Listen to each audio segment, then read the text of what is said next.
Hi everyone, welcome to Thursday's English lesson. The first thing I would like you to do today, please, is to write the date and the skill into your catch-up book. So the date is Thursday the 21st of January 2021 and the skill today is draft a biography of Tim Peake. Okay, pause the video and you can have a go now.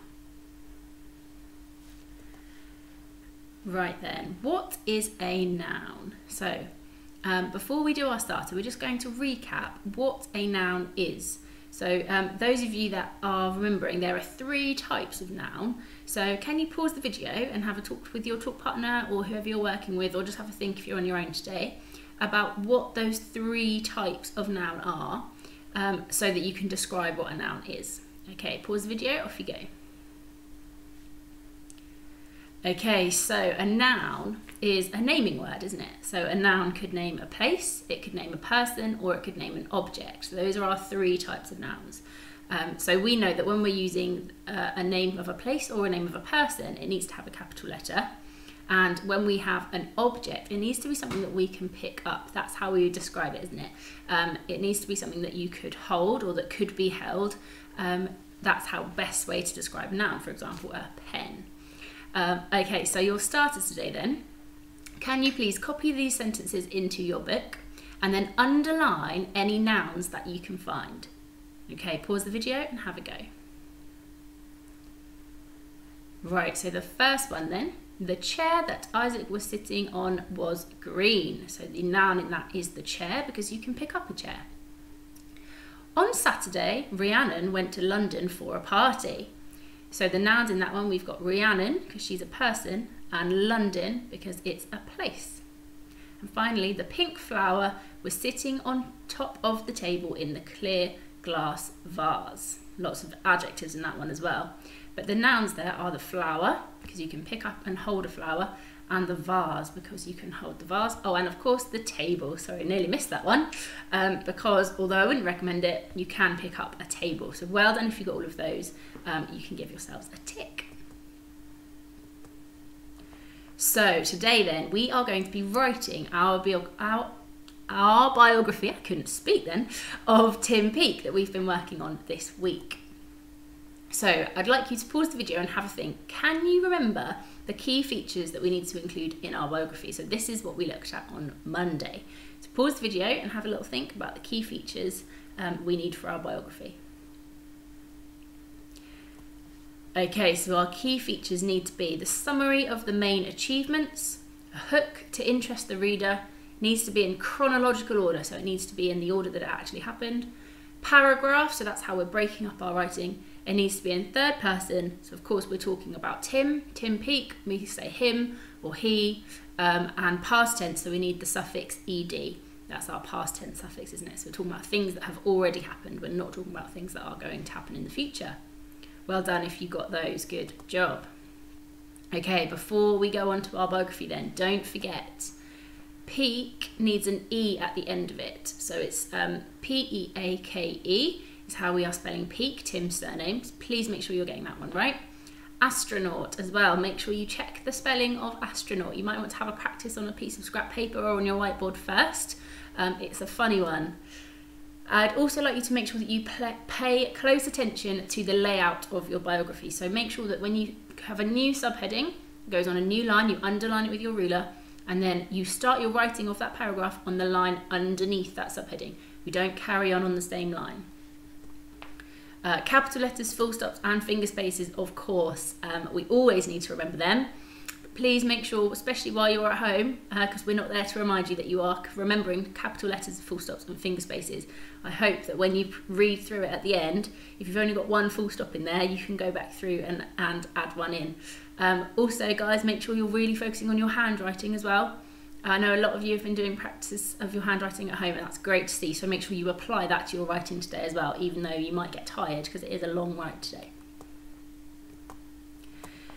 Okay, it's very important to use a range of sentence openers and conjunctions to keep your writing interesting and flowing. So I'd like you to just take a moment now to look back through your plan and add any conjunctions or sentence openers that you might want to use today that you've thought of. And also just remind yourself of those key facts before we go on to writing our biography today. So you can pause the video, Have a read through your plan and add any conjunctions or sentence openers that you can think of. Okay, make sure then when we're doing our biography, as we've already said, you need to write the correct facts underneath the subheading. So we did a lot of work on this on Tuesday when we were highlighting with colours. And just talk to your talk partner. Can you remember the subheadings that we are going to use? And can you, as a challenge, remember them in chronological order? That would be fantastic. So pause the video and have a think about those subheadings. So we will have early life, education, personal life, career, and achievements. So those are the subheadings that we'll use. That's the information that we will use in our biography. Some of them paragraphs will be longer than others. When I was doing the waggle, I found that for personal life, I really didn't have very many facts, so it was very short, that paragraph. But for career, I had lots and lots to talk about, so that's okay. They don't all need to be the same length. You can, just as long as you're writing well and you're thinking about all of the different facts you can include, that's fine. So please don't worry if some paragraphs are shorter than others. Okay, let's have a read through the beginning of my example. Whilst I'm reading through this, can you have a think and see if you can find all of the features that we have discussed? So there is the full version of this waggle on a PDF on the website underneath this video that you can have a look through and just double check that you understand the layout, and if you need reminding of any facts, that's all on there as well for you, but just for the sake of the slide, I've just put up the first section for us to have a read through together. So for my title, I've got Rocket Man, The Life of Tim Peake. Tim Peake, whose full name is Timothy Nigel Peake, is an astronaut with the European Space Agency. He was the first British astronaut with the agency and was the 7th British-born person to go into space. So then we've got our subheading, Early Life. Remember, new subheading, new line, and then you start your paragraph underneath. Peake was born in Chichester, West Sussex, on April the 7th, 1972. However, his full name is Timothy Nigel Peake. Tim's mother was a midwife and his father was a journalist. Interestingly, it was his father who sparked his interest in flying when they visited air shows together. Then we've got education. Firstly, Tim went to a local primary school for boys near his home in Chichester. Then, Peake studied at the town's secondary school. Meanwhile, he joined the combined cadet force at age 13. Later, he attended the well-known military academy at Sandhurst. After graduating in 1992, Peake joined the army and became a flight instructor and helicopter pilot. In 2006, he completed a degree course in flight dynamics at the University of Portsmouth. Okay, so that, like I said, that's just the beginning of my example. If you'd like to have a go at reading through the rest of it, it's on the PDF. You don't need to print it out. You can just open it on the screen of whatever device you're using and have a read through it on your screen, or of course you can print it out if you'd like to. Whilst you are writing your biography today, this is something we always say when we're in school. Please make sure you are flicking back through your book, all the information that we've gathered, all of the features that we talked about, and your plan from yesterday. Double check all of those things, and you can use those things to influence your writing. So you're not just going to, I'm not expecting you to just do it all from memory. That's why we've been doing this plan, why we've gathering all that information, is to really influence this writing so it's the best that it can be. So please make sure you are doing that. Right, finally then, before I let you go.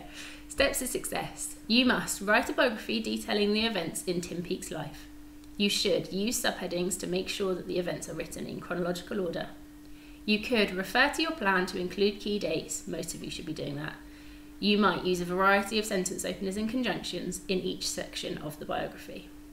Okay, just going to let you know what your plenary is now, because it will be helpful. You could do it throughout your biography rather than just right at the very end, but do make sure that you're doing it at the end as well. So for today, your plenary, as normal, is to use your mumble voice to proofread your biography and make sure that your sentences make sense. Is all of your information, all of the information you have written underneath the correct subheading? Okay, so if it's not, then you need to be thinking about that and correcting it. That it might be worth using your mumble voice at the end of each paragraph to make sure you think, is that fact under the right subheading that I've written? And if it is, great, fantastic, move on. If not, you can correct it or amend it whilst you're writing. Okay, Enjoy. I can't wait to see what you have written. I know you've all been working incredibly hard. So good luck and have a lovely day.